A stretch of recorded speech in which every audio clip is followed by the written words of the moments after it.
Hello दोस्तों, बहुत बहुत स्वागत है आप लोग का हमारे यूट्यूब चैनल में। आज हम लोग समीकरणों को विलोपन विधि से हल करना सीखेंगे दोस्तों। ठीक है, तो वीडियो अच्छा लगे तो आप लोग चैनल को लाइक सब्सक्राइब एंड शेयर कर दें। ठीक है, तो वीडियो हम लोग शुरू करते हैं। सबसे पहले हम लोग करेंगे क्या कि इन समीकरण का नाम दे देंगे, जैसे समीकरण 1, समीकरण 2। ठीक दोस्तों, विलोपन विधि में क्या होता है कि हमें दो चीज़ों को एक जैसा बनाना पड़ता है। मतलब जैसे 3x है तो हमें ये भी 3x होना चाहिए। अगर ये दोनों बराबर हैं तो हम लोग विलोपन विधि को लगा सकते हैं। ठीक है, अगर प्रतिस्थापन विधि लगाते हैं तो उसमें अलग होता है। ठीक है, तो सबसे पहले इन दोनों को बराबर करते हैं। तो अगर हम लोग यहाँ पर इसमें 2 से मल्टीप्लाई करा दें, इस समीकरण में 2 से मल्टीप्लाई करा दें और इस समीकरण में 3 से मल्टीप्लाई करा दें, तो ये हमारा दोनों सेम हो जाएगा और फिर हम लोग विलोपन विधि लगा के सॉल्व कर सकते हैं। ठीक है, तो लिख देते हैं यहाँ पर हम लोग कि समीकरण 1 में 2 से गुणा व समीकरण 2 में 3 से गुणा करने पर।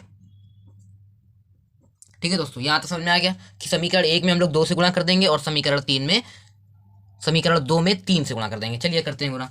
तो समीकरण 1 में दोस्तों करना है हमको 2 से, तो 2 से करेंगे 2 3 6x प्लस 2 चौको 8y और 2 दाम 20। यहाँ तक समझ में आ गया।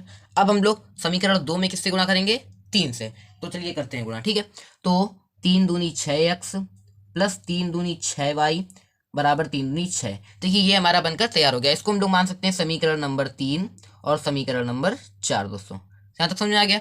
अब देखिए यहाँ पर हम लोग ये भी कर सकते थे कि इसको बराबर कर सकते थे। यहाँ पर हम लोग 2 से गुणा करा सकते थे, यहाँ पर 4 से गुणा करा सकते थे, तो हमारा ये 8 बन के इक्वल हो जाता। तो इससे हम सॉल्व कर देते, लेकिन हमको कोई एक करना रहता तो हमने इसको सॉल्व कर लिया, मतलब इक्वल कर लिया। ठीक है, चलिए अब आगे सवाल को करते हैं। तो इसमें देखिए देखना क्या होता है हमारा, अगर यहाँ पे हमारे चिन्ह समान है, ठीक है, यानी कि चिन्ह समान है तो हमारा दोस्तों हो जाएगा घटाने पर।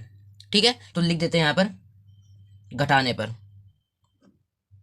चलिए दोस्तों, तो ये अब घटाएंगे तो हमारे चिन्ह जो हैं वो बदल जाते हैं। तो किस तरीके से बदलेंगे वो देखते हैं हम लोग। ठीक, चिन्ह किस तरीके से बदलेंगे, तो यहाँ पर चिन्ह बदल देंगे। तो हम लोग चिन्ह को बदलते समय किस तरीके से बदलेंगे ये बहुत ध्यान रखना है आपको। ठीक है, अब देखिए यहाँ पर हमारा ये प्लस में है, तो जब घटाने पर कर रहे हैं तो ये हो जाएगा माइनस। अंडरस्टैंड? ठीक, अब ये हमारा ये भी प्लस में है तो ये किस में हो जाएगा? माइनस में। ये भी प्लस में है तो किस में हो जाएगा? माइनस में। अगर हमारा ये कोई भी माइनस में होता तो ये बदलकर किस में हो जाता? प्लस। अब हमारा इसका रियल जो चिन्ह है वो माइनस है, इसका रियल माइनस है, इसका भी रियल माइनस है। यहाँ तक समझ आ गया। अब देखिए किस तरीके से सॉल्व करेंगे। अब देखिए ये दोनों इक्वल है इक्वल, और ये प्लस है ये माइनस, तो ये दोनों क्या हो जाएंगे? कट जाएंगे। 8 में 6 चला गया दोस्तों। यहाँ पे कितना बचा हमारा?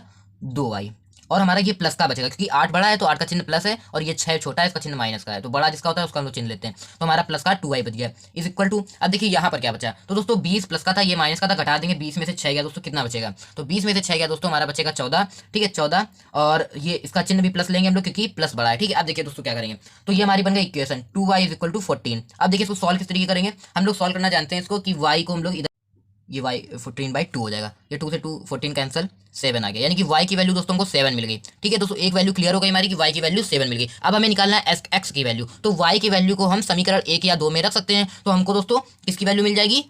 x की वैल्यू मिल जाएगी। तो ठीक है, रख देते हैं दोस्तों। यहाँ पे लिख देंगे कि y का मान समीकरण 1 में रखने पर।